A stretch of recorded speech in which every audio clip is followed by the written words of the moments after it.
Good morning, folks. This is Bob out here at Sorrento Hill in the workshop today. I know I do a lot of things in the workshop, and people might say, well, what does that have to do with homesteading? Because homesteading is, like chickens and garden and all that.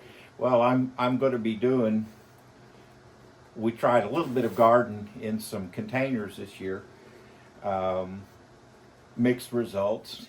We are planning on doing chickens in the spring. But homesteading is more than just that. A part of a homesteading thing is trying to make things yourself and do for yourself instead of relying on other people for everything, and using the skills that you've got. It's like I needed a towel rack. I didn't go to the store and spend $50 on a towel rack that would hold two towels. I had some oak left over from another project, and I used that to make myself a solid oak towel bar. That's worth, to me, a lot more than $50. And it looks really nice.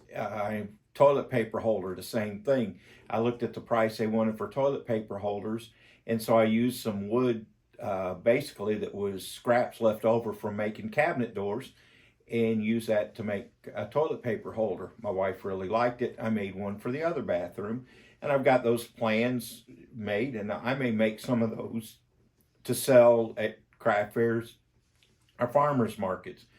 As it's solid oak in a flip up style, you just flip it up, put the roll of toilet paper on, flip it back down. No little springy thing to get lost.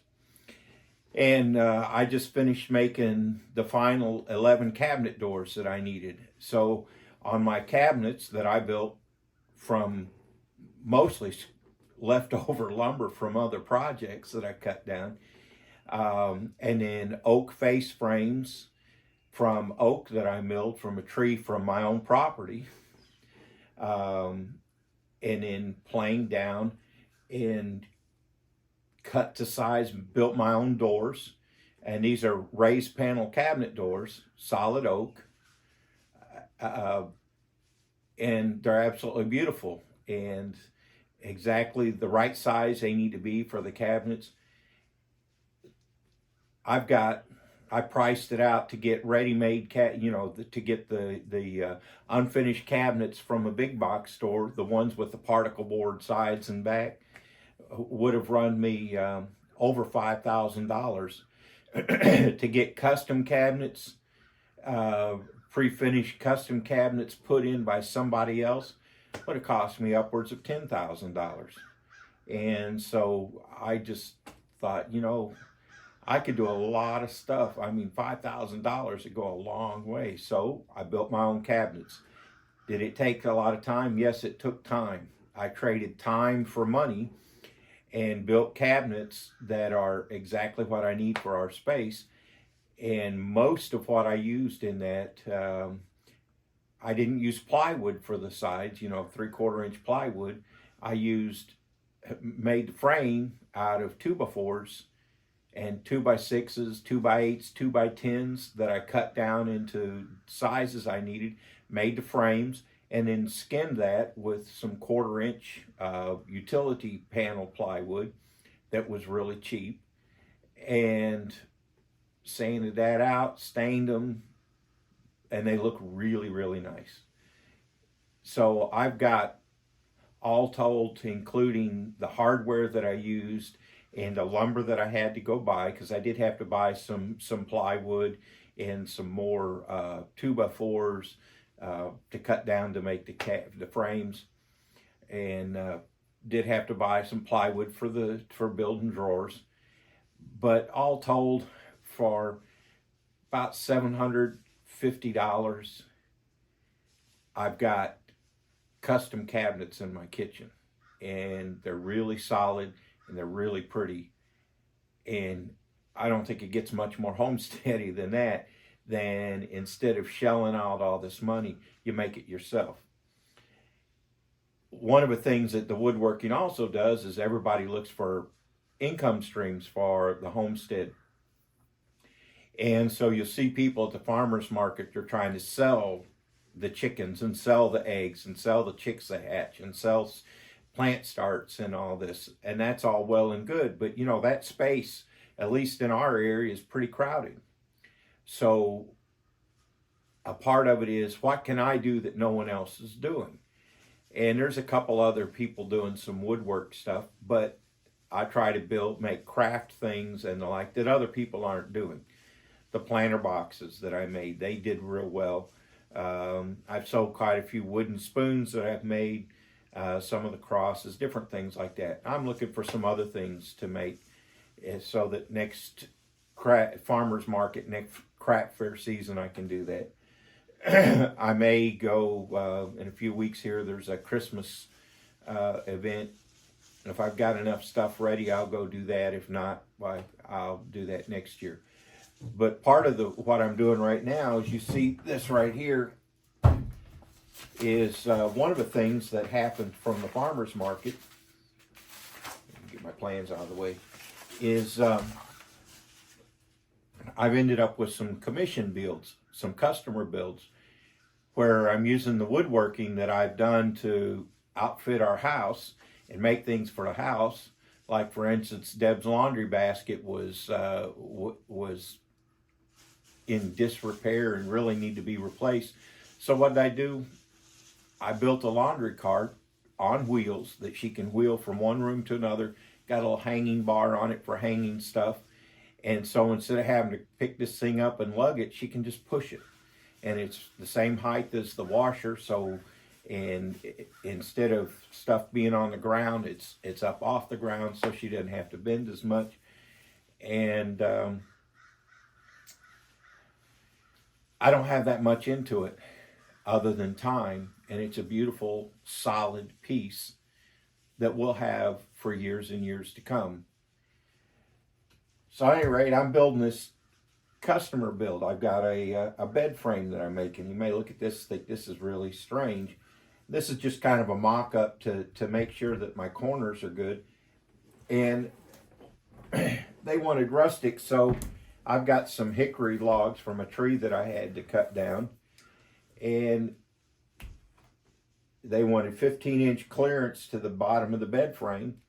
So I've got my legs here out of hickory, and then what I'm doing, and I'll show you that process in a little bit, is I'm notching the tops of them so that the bed frame rests on that notch and then is secured onto the log. And I've got like a 1/4 inch reveal, depending upon how big the log is, 1/4 inch to 1/2 inch reveal where the leg is inset. And then I'll take some oak that I've got and make some circle pieces that'll go down to make feet for these. So I'll have oak feet and hickory. And hickory doesn't lose its bark the way oak does. If this was oak, I'd have already peeled the bark off. Hickory bark is tough to get off. I mean, it's hard to get off. That stuff it's stuck on there good. So I'll probably, I'm waiting for word back from them, but I'd like to leave them like this, and just the hickory. And then this is just a mock-up to make sure I got my corners right, but it'll be 2x6, so it'll be a couple inches taller than this for the bed frame. And then I'll have 2x4s on the inside of that the plywood will rest on to make the base for it, for the mattress to sit on. So this is just a little something that I've been able to do that brings in income to the homestead. Now, I realize not everybody has the setup. I've got a lot of tools that I've accumulated over the years, tools that were used in building the house that I'm now able to use to make money for the homestead and make money to help do more things for the house. And it keeps me busy, which keeps me out of trouble. And it's just very, very satisfying. So when you're out there trying to figure out what to do, find a niche that no one else is doing and do that. Then you don't have a lot of competition. And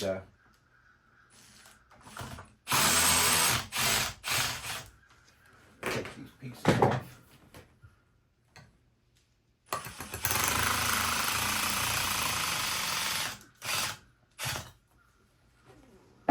Again, those are just pieces that I use. And you can see how that's notched to take the corner of the bed, and that gives me a nice flat surface to adhere my bed frame to, and then it gives a little ledge here that it rests on, so all the weight isn't on the lag bolts. And I'll be using some 3/8 inch galvanized lag bolts for that. So now I'm getting ready, and then I mark them like this is the back one for the back right, and the one I'm getting ready to do will be for the back left. So I'll mark what I want to cut away and what I want to keep, and then I'll go over to use my table saw to make my cuts, and then I'll bust it out, and I'll show you how I get that set up. All right, so this is how I cut the notch in the legs, and I have to do two sides. And what I do is I've got a little block here that I've got set the distance from my blade I want my cut. I got my blade set up to 1 1/4 inches, which is how deep I want my cut to be. And this is the first side. And then what I do is I've got a 2x4 block here that's square, and I use that. I've got a little piece of wedge under here to fold it up to hold this end up, because this end is about half an inch smaller in diameter than here.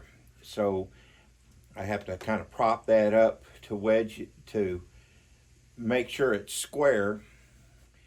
I've already cut the ends of it so that they're parallel to each other, and by keeping this square, then I don't have to worry about that. And then I don't have my saw plugged in. I like when I'm doing my setups to not have my equipment plugged in. It's just safer that way. I don't have to worry about hitting a button.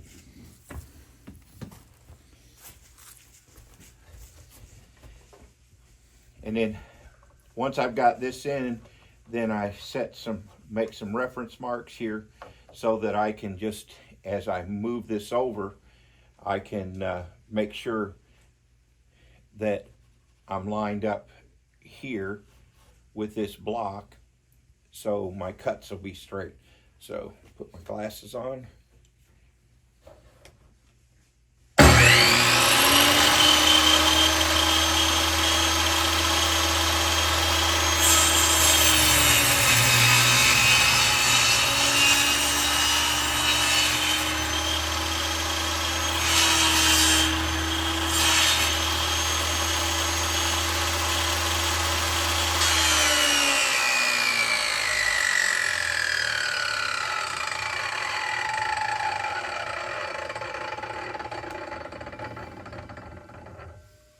You may think I'm silly for turning my saw off in between, because I'm only going to move this maybe 1/4 inch.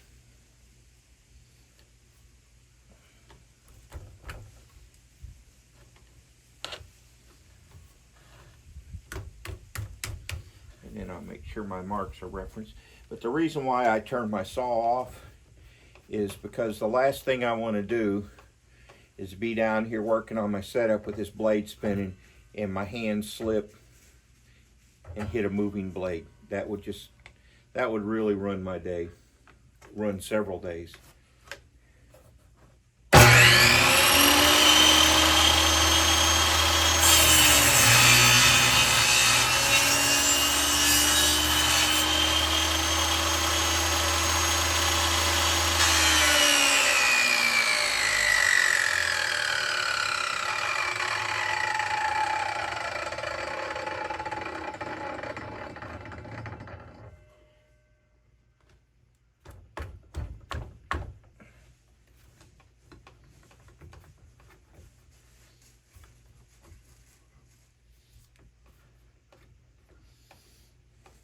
Now the rest of these cuts, it's not as critical. Now I want to keep them straight, but if they're like that, or what, as far in this relationship, it's not that big a deal.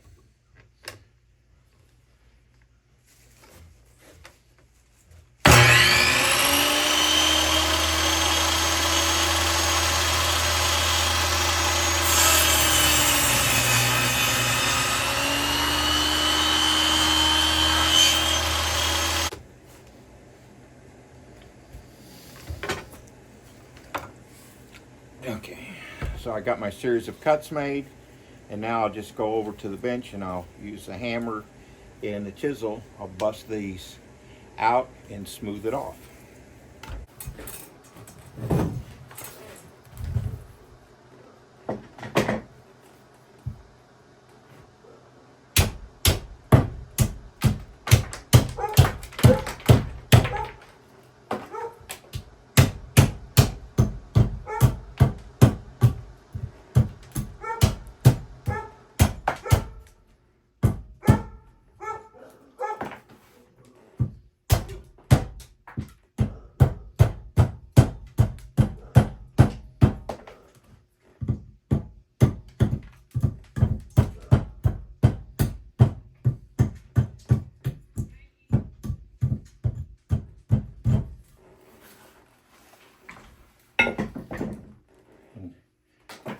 And then you can see I've got that face nice and flat, so it'll take this board, all right?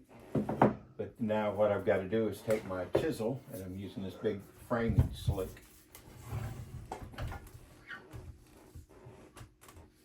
And this one I wish I had a bench vise. That's something I'm going to have to definitely invest in, because right now I just use these clamps and it's not all that efficient.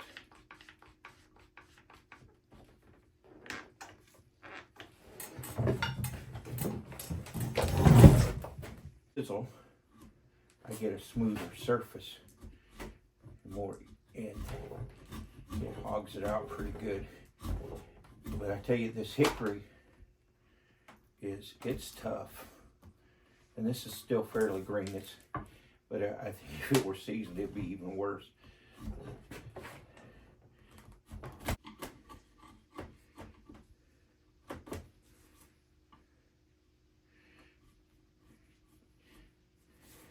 Okay.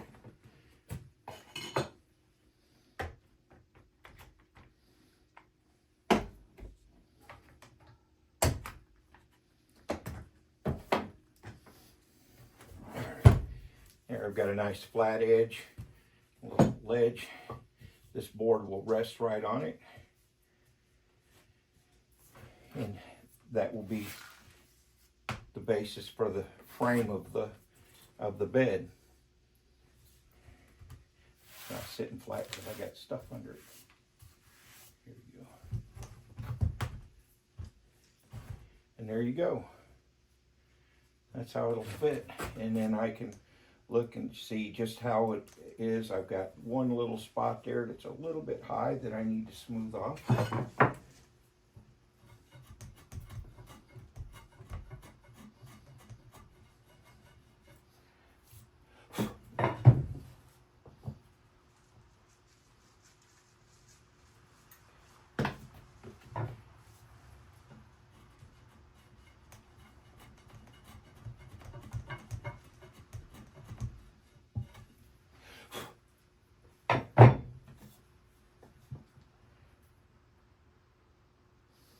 Nice.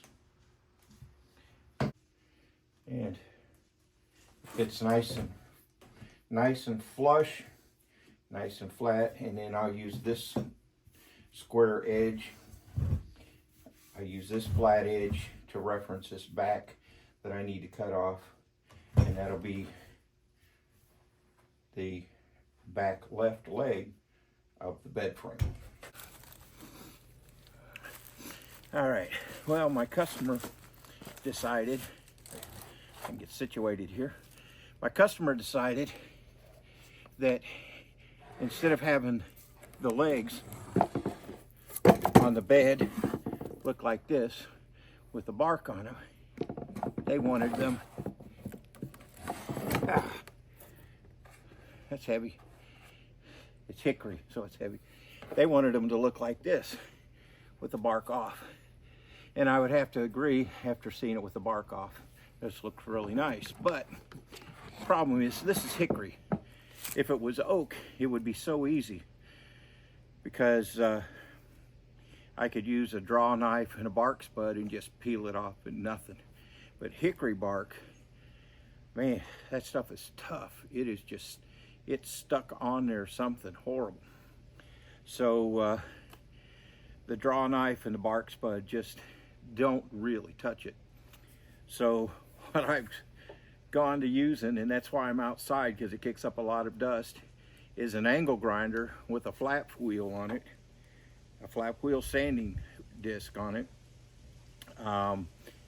And it takes the bark off pretty good. The first ones I did, I had an 80 grit.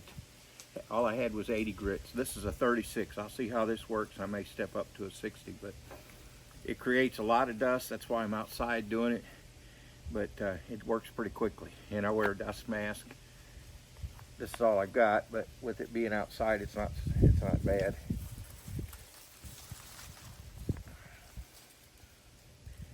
And of course, got to put the glasses on in case some little bark goes shooting up.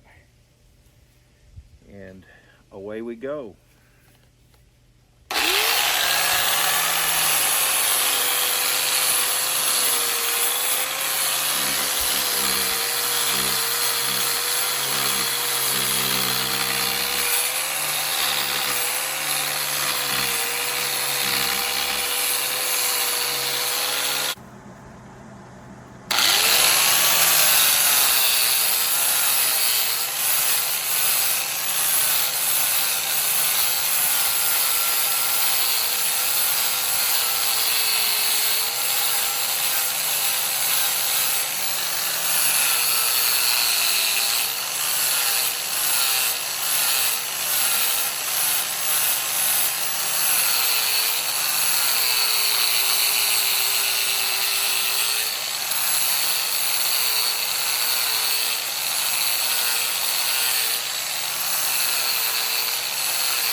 And there you see how it goes.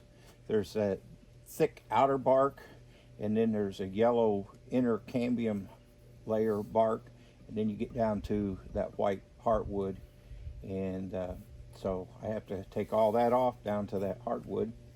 And my goal is to get this one and that one done before it turns dark on me, because it's supposed to rain tomorrow, and that way I can I'll have this done and I can work on fitting this thing together. I've already got the sides and the end pieces cut, so tomorrow it'll just be a thing of drilling the holes and then staining and getting ready for final assembly. All right, well, I've got the bed frame assembled. You see the white, that the unstained, that's the supports that will hold up the plywood, which I'm getting ready to cut now.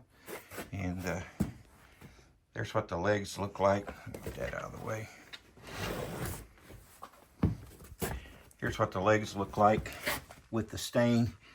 And I cut some circles out of oak, put a Roman OG edge on them for the feet. And I think it looks pretty good. Now to cut the top to put on it so the customer can come pick it up. All right, the project is finished. Now I've got the plywood in. I made it 2 pieces. You see the screws in the center. And I hadn't put the screws down. We'll see if the customer and his son, if they want to carry it with that 3/4 inch plywood, I'll go ahead and run the screws down. Otherwise, they'll be able to take this plywood off, because this is like 40 by 77 on the plywood, 3/4 inch, so it's kind of heavy. So that's what she looks like. So that's what she looks like completed. Turned out pretty nice. The big thing is working on those legs. All right, so another build done. Just waiting for a customer to pick up. Hopefully I'll get some more of these kinds of things. It's a lot of fun. But it's kind of, if you're making it for yourself and it's not just right, that's okay. You can overlook the blemishes. But you really take a little extra care, and there's a couple do-overs on pieces to make sure that they were exactly where I wanted them to be. But I'm pretty pleased with it. The big challenge on this was working with those legs. I showed you the process of cutting the notch in it that the rails rest on, and then the process of getting the bark off that hickory. Got it done, got it stained, got it put together. It looks pretty good. When you're doing something like this, every once in a while I'll build something using a plan. But mostly what I do is I go measure the space, and I measure whatever I want to put in it. And that's what I base my plan on. I've got this height, I got this width, I've got these things that go in it, so that governs how high my shelves are, things like that. And then kind of sketch it up and do it myself off those drawings. Now, every once in a while, I'll end up with something that I'll go, oops, I didn't cut that quite right, or that's not quite right, so I do a little do-over. But that way you get things that are just right for your space, just the way you want them. And it's not that hard. It's just kind of applying making some basic measurements and applying those to what you want to make. And like I said, some things I do working off plans because I've got plans, but mostly I build to fit the space and to fit whatever I want to put in the space. And mostly it comes out good, and every once in a while I'll go, not quite so good. But that's the beauty of it. You can redo it. So don't be afraid to get out there and do something. Don't be afraid because you don't have plans. If you make a mistake, hey, you know what? I know wood isn't real cheap, but it's not the end of the world. You can just do it over. Cut a piece. You cut a piece wrong, just cut another one, go on. But that way you end up with things that'll fit your space. And the big thing is just paying attention to detail, being extra careful, attention to detail, and just waiting for the customer to come get it and give me the rest of the money, and it'll be in their house and out of my workshop, and I can go on to the next project. So again, this is Bob at Serenity Hill, thanking you for stopping by. Don't be afraid to get out there and do something you've never done before. If you make a mistake, just redo it. It's not a big deal. Don't be afraid to try something. Make things happen for yourself. We'll talk to you on the next one. Bye now.